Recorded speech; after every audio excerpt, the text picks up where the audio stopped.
Just take a second and look at this picture. You can just feel the warmth, right? The genuine delight. These are two men who actually call each other mischievous brothers. And I mean, that nickname just perfectly captures the pure joy radiating from their friendship. And that joy, well, that's exactly what we're here to explore today. This is our explainer on the Book of Joy, which is basically the story of a remarkable 5-day meeting between these two spiritual leaders.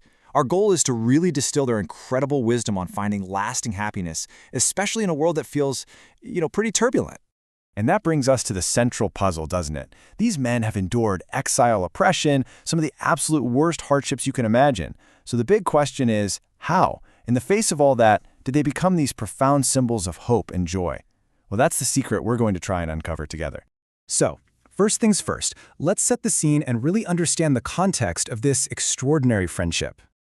Okay, so on one side, you have the Dalai Lama, the spiritual leader of Tibet, who was forced into exile and has been living as a refugee for most of his life. And on the other, you have Archbishop Desmond Tutu, a key figure in the fight against South Africa's brutal apartheid regime. So you see, they come from completely different worlds, different faiths, but they are united by this shared history of profound struggle.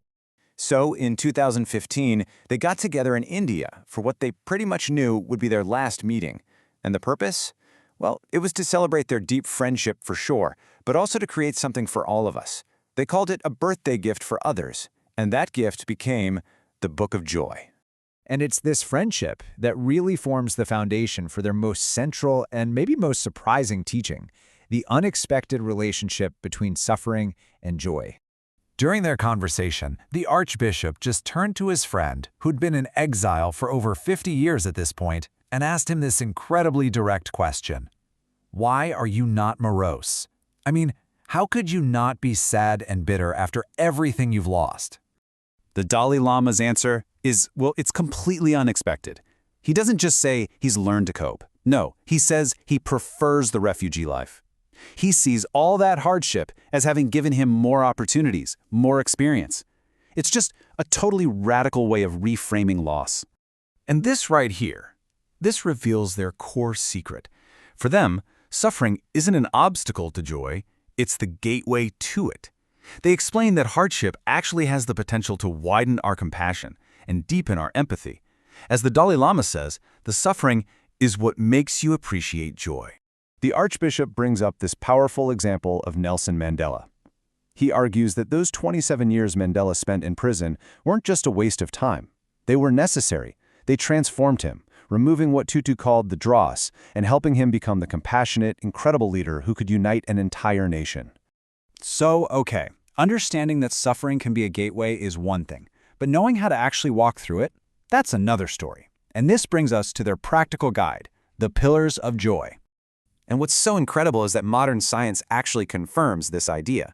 There's research from neuroscientists like Richard Davidson, who's actually collaborated with the Dalai Lama, that shows that well-being isn't some fixed trait you're born with, it's a skill. It's something we can all learn and cultivate no matter our circumstances. So they break this skill down into 2 sets. First up are the pillars of the mind.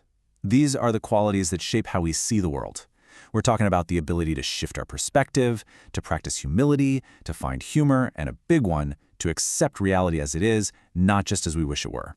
And next, we have the pillars of the heart, which are all about how we relate to ourselves and to other people.